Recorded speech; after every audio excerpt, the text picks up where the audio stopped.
लोग पढ़ने वाले हैं टॉयलेट वोकैबुलरी के बारे में। जी हाँ, ये एक ऐसा टॉपिक है जिसको हम लोग शायद दूसरों के साथ खुलकर डिस्कस नहीं कर पाते, इसलिए हमारी टॉयलेट रिलेटेड वोकैबुलरी बहुत कम है और बहुत ही सीमित है। शायद कुछ लोगों की वोकैबुलरी सिर्फ वॉशरूम और बाथरूम तक ही सीमित है। आज हम लोग उससे बढ़कर कुछ ऐसे सेंटेंसेस सीखेंगे जो कि हमारी ज़िंदगी में बहुत यूज़ होने वाले हैं। तो फ्रेंड्स, वेस्ट दो तरह का होता है, लिक्विड वेस्ट और सॉलिड वेस्ट। लिक्विड वेस्ट वो होता है जिसको हम आगे के रास्ते से निकालते हैं, जिसको हम आम जुबान में सुसु भी कहते हैं। एक होता है सॉलिड वेस्ट। लिक्विड वेस्ट यानी कि सुसु, इसको इंग्लिश में पी कहते हैं, PEE। अक्सर लोग इसको सुसु को भी बाथरूम ही कह देते हैं, बोलते हैं मुझे बाथरूम नहीं आ रहा है, या मैं बाथरूम करने जा रहा हूँ।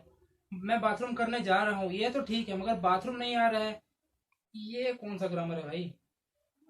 खैर, इसी तरह लिक्विड वेस्ट को हम लोग पी कहते हैं, PEE, और सॉलिड वेस्ट को हम कहते हैं POOP, पूप। लिक्विड वेस्ट का एक और ऑल्टरनेट वर्ड भी होता है जिसको हम कहते हैं यूरिन। आप लोग अक्सर डॉक्टर के पास जाते होंगे तो डॉक्टर साहब आपको कहते होंगे आपका यूरिन सैंपल कलेक्ट कर लाएं या यूरिन टेस्ट करा कर लाएं। इसी तरह एक होता है सॉलिड वेस्ट। सॉलिड वेस्ट को हम कहते हैं POOP, पूप, और इसको डेफिकेशन भी कह सकते हैं। चलिए इनसे रिलेटेड कुछ सेंटेंसेस देखते हैं। अगर आप लोग अपने फ्रेंड्स के साथ हैं और आपको अर्जेंटली बाथरूम जाना है तो आप लोग कह सकते हैं hey guys I need to pee, मतलब मुझे सुसु के लिए जाना है। और अगर आपको पॉटी करने जाना है तो आप लोग कह सकते हैं hey guys I need to पूप।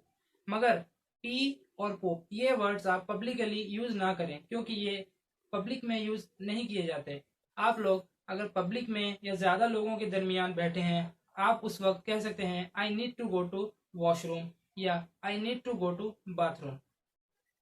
और अगर आप अपने किसी दोस्त या भाई के घर में हैं और उसका छोटा बच्चा आपके हाथ में है और आपको उसकी पैंट गीली लग रही है, तो आप कह सकते हैं he has pooped in his pants, मतलब इसने अपने पैंट में पोटी कर दिया है, या he has peed in his pants. और जैसा कि मैंने आपको कहा था कि पूप का एक ऑल्टरनेट भी होता है जिसको हम डेफिकेशन कहते हैं। आप इसको भी अपने सेंटेंस में यूज कर सकते हैं। आई वॉज डेफिकेटिंग, यानी कि आप वॉशरूम में थे और डेफिकेट यानी कि पूप कर रहे थे। या आप कह सकते हैं कि आप सुसु कर रहे थे, मतलब कि आप पी कर रहे थे, आई वॉज पीइंग। इसी तरह मैंने आपको बताया था कि पी का भी एक ऑल्टरनेट है जिसको यूरिन कहते हैं या यूरिनेशन कहते हैं। अगर आप पी की जगह पर थोड़ा साइंटिफिक वर्ड यूज करना चाहते हैं तो आप लोग कह सकते हैं कि आई वॉज यूरिनेटिंग, मतलब कि मैं सुसु कर रहा था। मगर मैं दोबारा आपको बताना चाहता हूँ कि ये यूरिन, पी, ये वर्ड्स आप पब्लिक में यूज मत करें। आप पब्लिक में सिर्फ ये कह सकते हैं I need to go to bathroom, या आई वॉज इन वॉशरूम, मैं वॉशरूम में था या मैं बाथरूम में था। तो फ्रेंड्स, इन दोनों वर्ड्स के साथ आपका एक और वर्ड जानना बहुत ज़रूरी है, वो है FART, फार्ट, यानी कि पीछे के रास्ते से हवा निकालना। चलिए अब इस फार्ट को सेंटेंस में यूज करते हैं। अगर आप किसी महफिल में बैठे हैं और कोई व्यक्ति अचानक से गैस छोड़ देता है तो आप लोग कह सकते हैं लुक्स लाइक समवन हैज फार्टेड। इस सेंटेंस में भी कुछ लोग गलती करते हैं और वो कह देते हैं समवन इज फार्टेड, जो कि ग्रामेटिकली इनकरेक्ट है। समवन हैज फार्टेड का मतलब होता है किसी ने पाद मारा। समवन इज फार्टेड का मतलब होता है किसी को पाद मारा गया। तो फ्रेंड्स, आप समझ सकते हैं इज और हैज के चेंज से सेंटेंस कितना बदल जाता है। मैं इंशाल्लाह इज और हैज के ऊपर भी एक वीडियो बनाऊंगा जिसमें कि आपके सभी डाउट्स क्लियर हो जाएंगे। अगर आप ऑफिस में हैं या स्कूल में हैं या कॉलेज में हैं और आपको अर्जेंटली वॉशरूम जाना है तो आप वहाँ पर कह सकते हैं कि मे आई गो टू वॉशरूम या मे आई गो टू बाथरूम।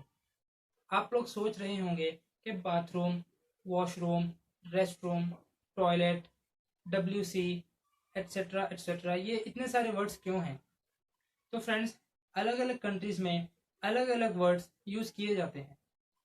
इन सब वर्ड्स में कोई ख़ास फ़र्क नहीं है। ब्रिटिशर्स जो हैं वो बाथरूम वर्ड यूज़ नहीं करते, क्योंकि उनका मानना है बाथरूम एक ऐसी जगह है जहाँ पर नहाया जाता है।